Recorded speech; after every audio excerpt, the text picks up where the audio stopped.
How's it going, ladies and gentlemen? And welcome back to the skill-based minicast. I am DJ, and I'm joined by my co-host Brandon. What's up? How you doing today, bud? Doing pretty good, man. Just want to talk about something because as of today, as of this recording, Call of Duty Champs has concluded. It is over, and FaZe Clan is your champions. And I just want to talk about some of the match details, some of the most iconic moments that we've seen, some of the stuff that's gone on behind the scenes beforehand, because this was the first champs back on land with an active crowd there. And I don't know if it was the same for you, but it was amazing to see an actual live audience Dude, once again. dude, seeing all those people in that stadium it felt so good, and hearing those chants, those boos, those cheers, seeing their faces on like a good play or a freaking the win on someone or a team that they were rooting for. It just felt so good.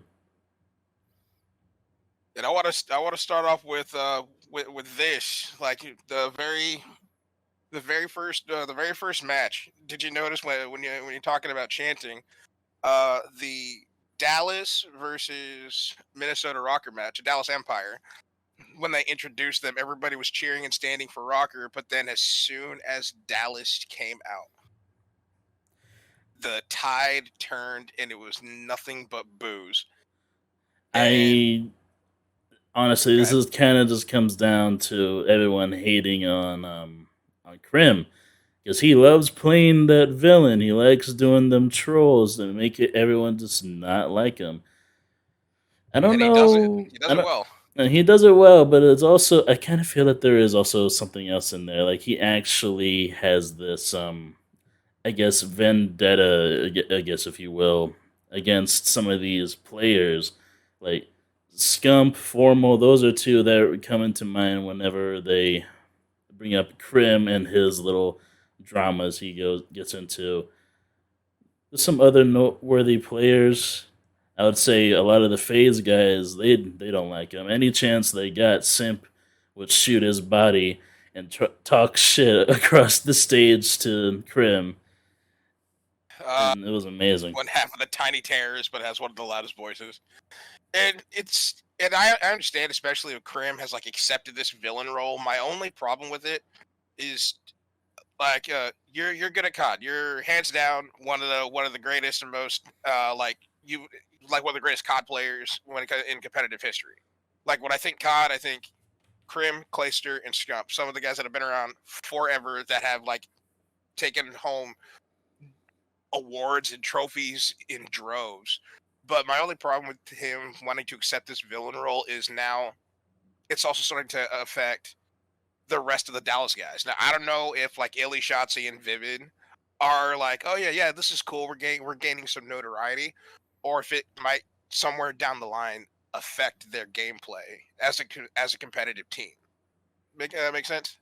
Oh, it totally does. I mean, for I guess in a matter of speaking, and they themselves have even said it that they were fully committed to into like the whole villain role. Oh, they did. But I do just wonder, actually going into this knowing damn well you're gonna get booed. I just wonder if that is gonna take its toll mentally somewhere down the line. It has to take its toll mentally, especially with how COD has been this this whole entire crazy year of playing online and then coming back to land for the majors, and then at going back online for the stages, just to come back for another major, just to go back to online for stage, and then it all led to here now with champs. And even though I wish it could have been all 12 teams, I understand you have to be better than like I want to say 25% of everybody playing. But with 12 teams, that leaves it down to 8 matches because you kicked out the bottom four. Now, before we get into that, the one thing I do want to touch on, speaking of bottom four, the Seattle Surge happens to be one of those bottom four, and it was announced a couple days ago that Seattle has nuked their entire roster. Nobody that was on that roster, including the coach, nobody plays for Seattle now. All those guys are free agents, and I want to get your opinion on the guy that you and I are both thinking about right now. Where's Octane going? Who picks him up? Because he's gonna have eyes on him. Like if you're a franchise owner and you see Octane as a free agent, you at least are considering something. Now, when it comes to Octane, and sure, the other Seattle guys, namely Gunless and Pristini, come to mind. Those three right there are going to have eyes on them, and especially Octane. He is one of the better ARs I've seen perform this year in the league. Last year he was amazing, and all other years that he competed, he's always been a consistent and well played AR. Oh yeah, I just I don't know honestly, and we're gonna also touch up on Optic later on. But if there is any player that I know, because I know Hex has this whole wanting to have a good vibe thing between all the players thing, I see Octane as a viable option for Optic, a I do very too. viable option. And I'm just gonna be real. Formal didn't perform that well, and I can see Octane taking his spot. I really can. I can actually see that as well. It would be different, but he's played with them before. They already have like their own little vibe going. They just have to adjust to each other's different play styles now. But I think that's a very good shout. I'm not certain where the rest of the guys would go. I do think it would be kind of funny if Pristini were to get picked up as a sub by FaZe, because now you have Pristini and Arcades, whom are brothers, on the same team. You know, you see, I don't see that happening though. Oh, I don't. I just think it would be funny. I Like, That's the thing is that I know Pristini is more than likely and Gunless going to be more than likely picked up by a team. I just don't know which, because for one, as of right now, we don't know which teams are letting who go or what player is staying on their team, except for the FaZe guys and Optic. We know Dashy and Scump are gonna stay. We have yet to hear anything from Envoy or Formal. All the FaZe is definitely gonna keep those four players. They got the super team, so I doubt they're gonna let any of them go.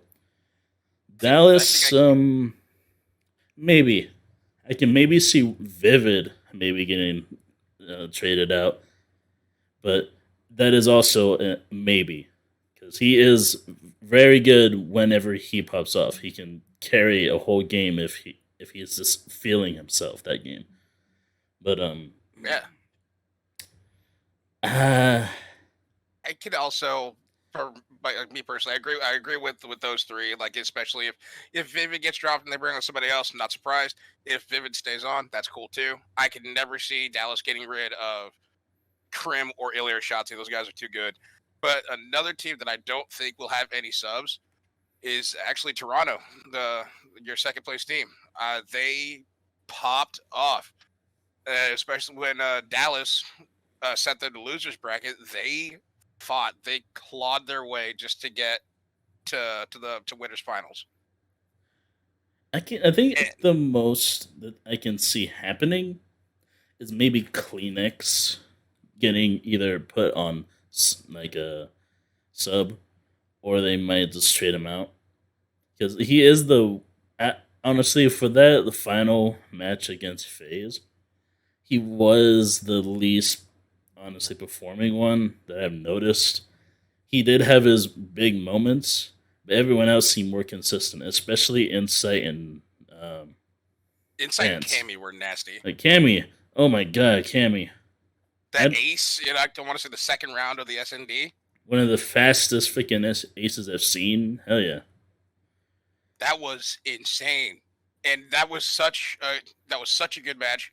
Trust me, I wish it could have gone to a game 9, but I'm also, as a FaZe fan, I am happy the way it went out, because they did. like put FaZe to the test. Up until that point, everybody was thinking, "Oh, it's FaZe Clan. They're literally unbeatable. So why even try?" And then you have Toronto, whom are like, "We're gonna give it a run for our money." The very first hard point, the very first game, Simp, one of the tiny terrors, he didn't get above 10 kills in entire hard point. Like as soon as he got to kill 10, the match ended with Toronto winning. And Yeah, that's and rare to shut down Simp like that. that first game was hot. I did not expect Toronto Ultra to go that hard, and I wish they would have kept that energy, that momentum going, because I could see it in the S&D that came after that on Transit. Yeah, but they lost by one round. They went 5-6 against FaZe, and then they just started to get snowballed. Like FaZe would just dominate the next two games, and then Toronto was able to get another round in, and it kind of kept looking back and forth in the last like three games, where FaZe would win the next control 3-2, but Toronto would take the S&D 6-5, and it came down to that last hardpoint on Apocalypse. My God.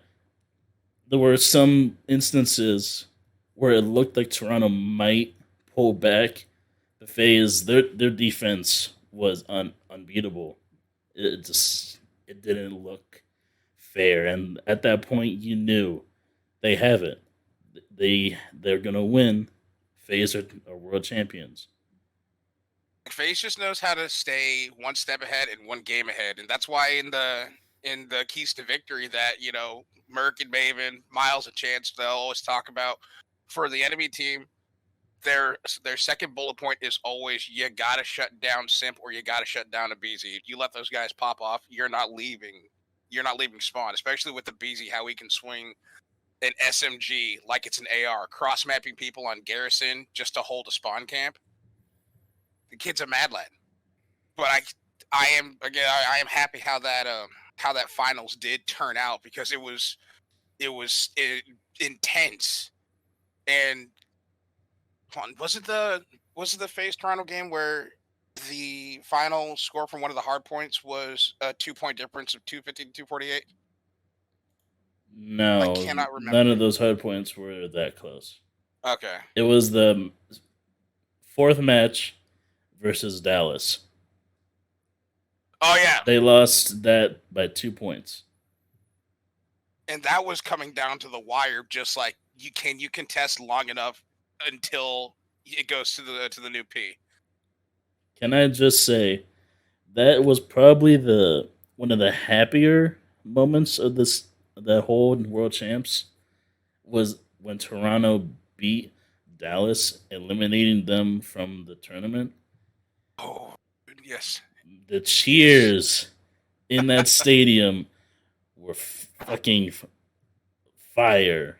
It was so loud. People were going Like insane. I do consider myself a Dallas fan. I think I'm just not a fan of Crim 6. Yeah, I can agree with that. I always love watching them play. I hate Kim 6, Satsi, Illy, Vivid.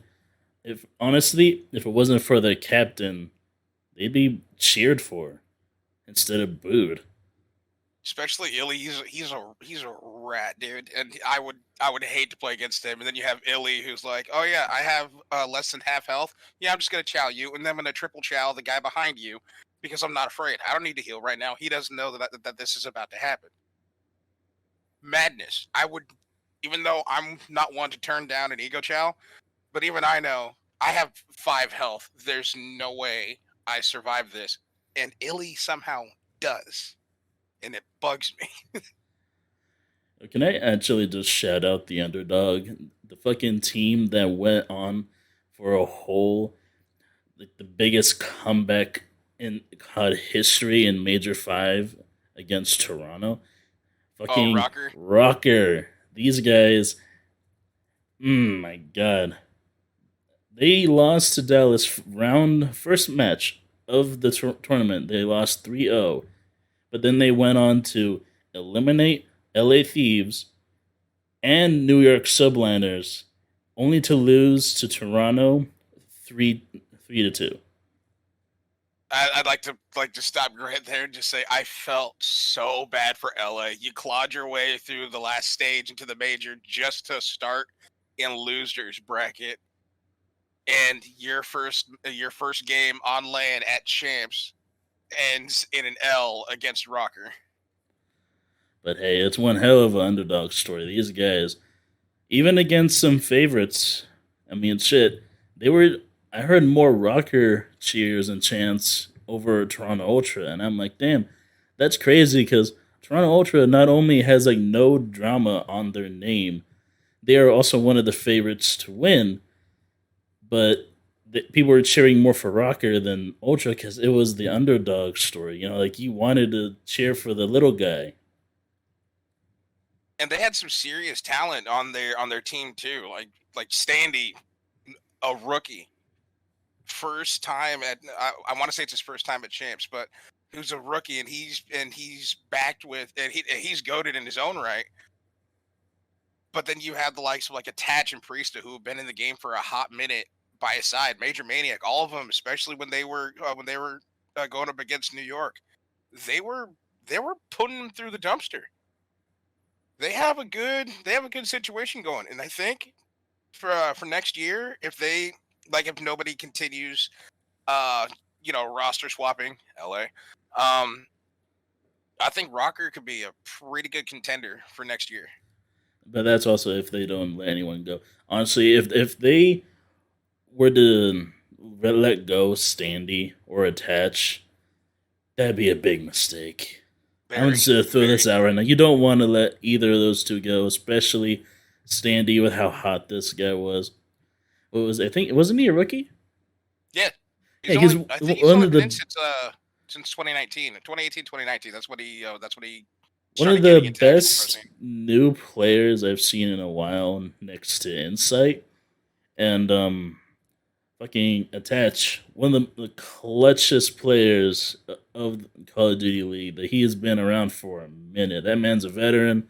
He is famous for pulling off insane clutches. You do not want to let this guy go. His No, experience is second to none, and he can help out any new player that comes into your team because his experience can really help out like anyone that have maybe I would say a hard time getting used to like the crowds in the stadium. You want someone that's been there before. You want someone that knows the players. You want someone that knows the game and has been in the fucking league for so long. His leadership is very bar none. much needed for that team. Oh, but speaking of rookies, I want to touch upon this too. I think the kid is good. I wish he had a little bit more time to practice with them, but I gotta give a shout out to Diamond Con. We were randomly pulled from uh, from challengers, used as a sub, and then all the stuff that was going on with the seam, you subbed in for a seam. Then they sent you back down to challengers. Then something else happened to where they bring in Decimate, not you. Drop Decimate, have a seam come back. Then Clay randomly, and I thought seemed a little fishy, but Clay randomly wants to go take a break. Or roughly around the time Challengers Champs was about to be coming up, so Diamond Con had to miss that because he was going to be taking Clay's spot for throughout the stages into the major. And I think Diamond Con, as they started like getting to each other, because this happened randomly, but I saw a definite good connection that was building between Diamond Con, Asim, Mac, and Hydra, the French phenom. Paco himself.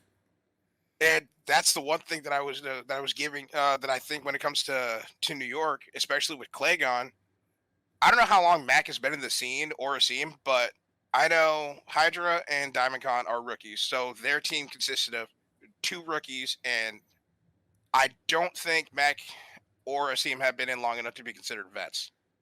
I don't think so. No, I think Asim came in either last year or last Call of Duty or Black Ops 4. I don't remember. He hasn't been Because around for very long. in the pro Yes, that would be scene. 3 rookies. But those guys were doing so well. Like it was kind of tragic the way the major ended, but they had a vibe going that I messed with, and I'm not the biggest New York fan at all. But even I was starting to root for them. I just kind of like Ep.6. I'm just not the biggest Clayster fan. I find Clayster frankly annoying, especially with how often every time he has to either yell at the enemy team on on stage, just like get them to start yelling for no reason, or if something doesn't go well and his team loses, or like if they lose around at S&D, he starts yelling and scolding his entire team. I don't know about you. I would not be able to take that, having somebody yell at me because something went wrong. Oh no, I'd probably tuck back. Like I'm not gonna take that sitting down. No, no, no, no, no. Not today. Is Clay a fantastic player? Absolutely. Absolutely. This dude's aim is impeccable. His reaction time, incredible.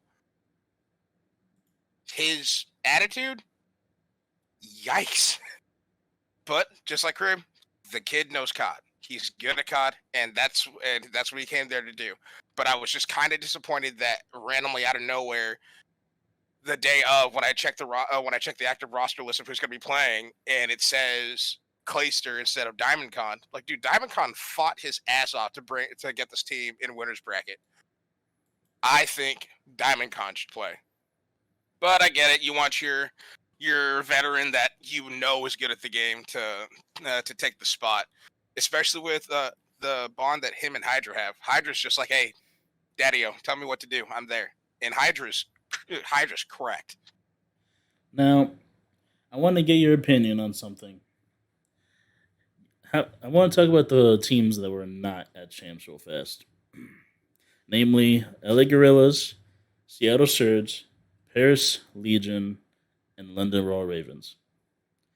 Now, we saw Seattle Surge, granted, they're not Surge anymore. We saw them really put up a fight and actually take down some top teams in the last major. They took down the biggest and baddest threat. Yeah, FaZe. They The, took down FaZe. Shout out they to the 3-1 them. fucking Surge or former Surge players. My God, that Like, was a hell of a game to watch. that is the funniest concept. The irony of the team that did not qualify to go to champs has taken down the biggest monster threat out of any team in the league. If Now, I no, go ahead, man. if I was the owner of Surge, especially since they did start picking up traction, even though they knew they weren't going to champs, they actually did start popping off and playing well. If I'm the captain or whoever is in charge of roster swaps, I'm paying attention to that. Because if I were him, I would have at least held on to Octane and Gunless. I would have held on to them and then find 2 others if need be. But I would absolutely have paid attention to the fact that not only did they pop off, knowing that they're not going to champs, where like why do you care then? They popped off and they took down FaZe Clan, the biggest threat.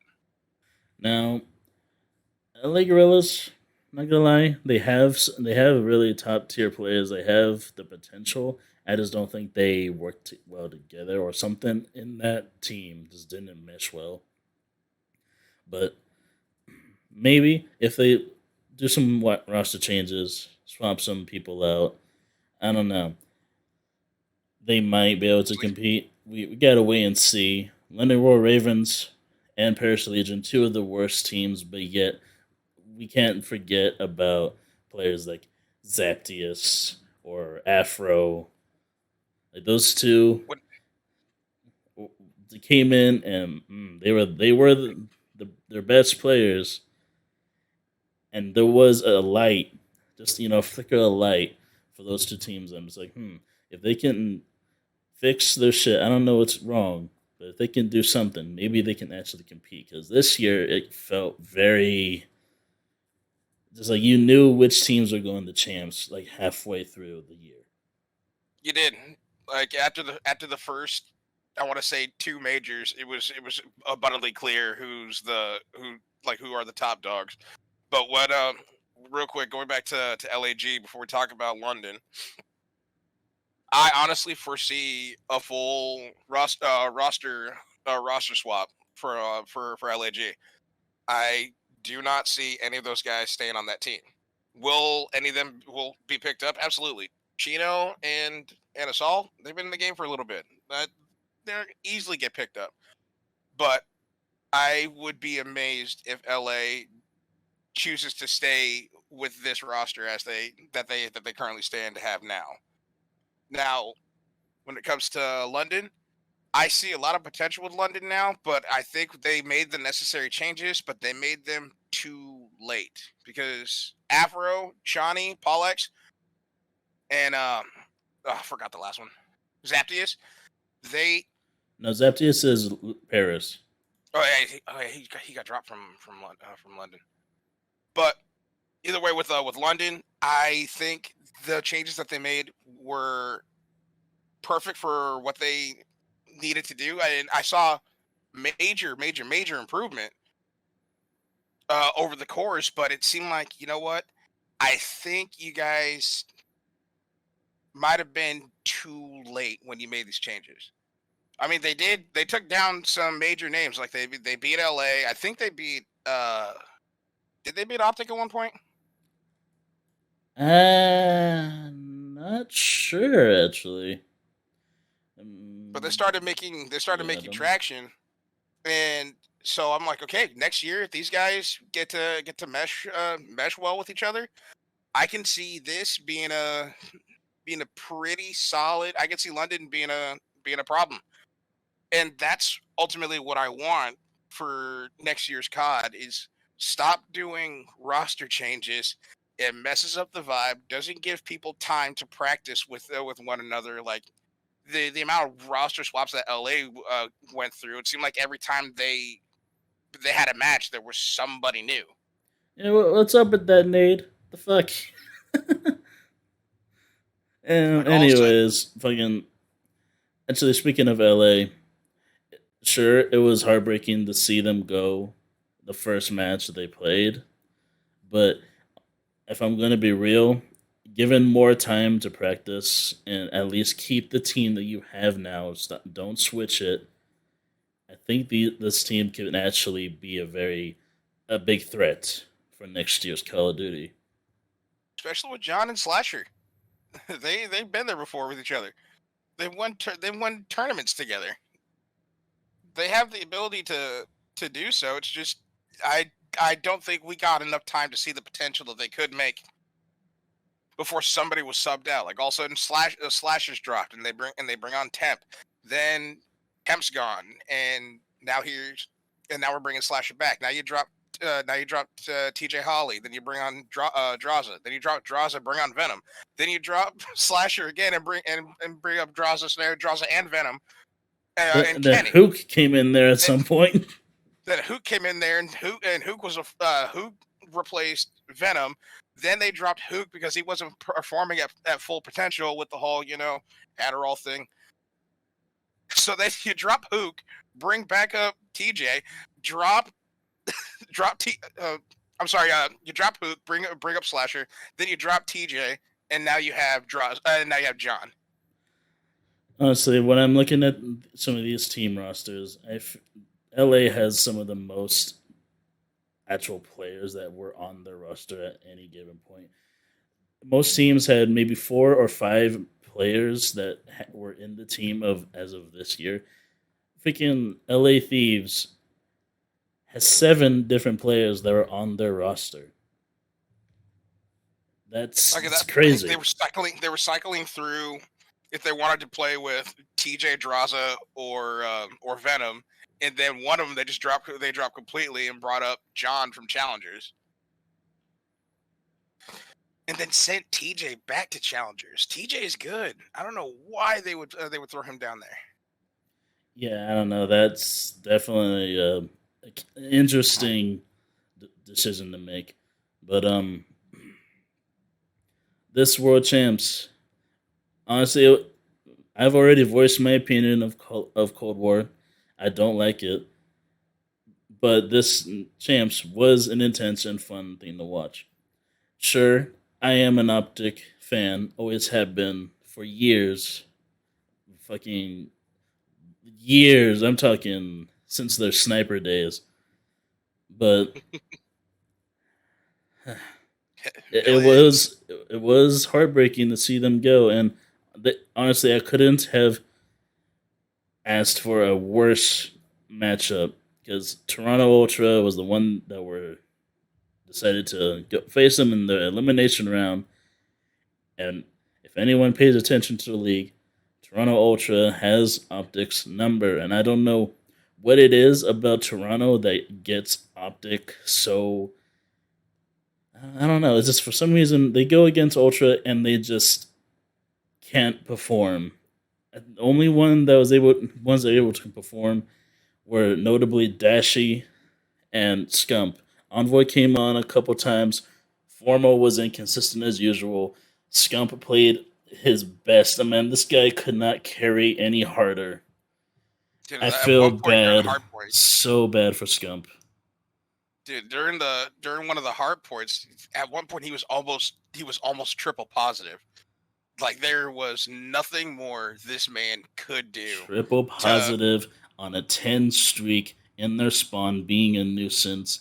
This man couldn't have played any harder. This man was playing his heart out. He wanted the win more than anyone on his team.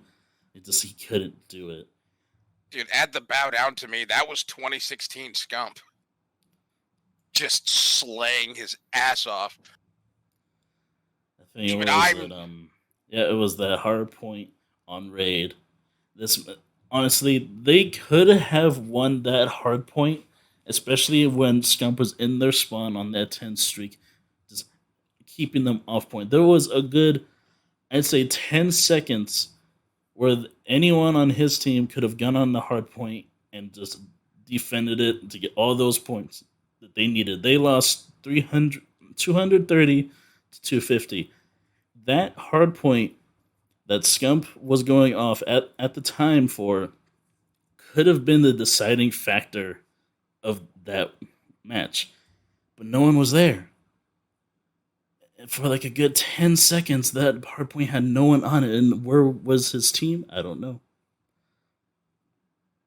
like he's doing his job. He's keeping the team at bay while everybody else went to go get a bagel. And it's heartbreaking.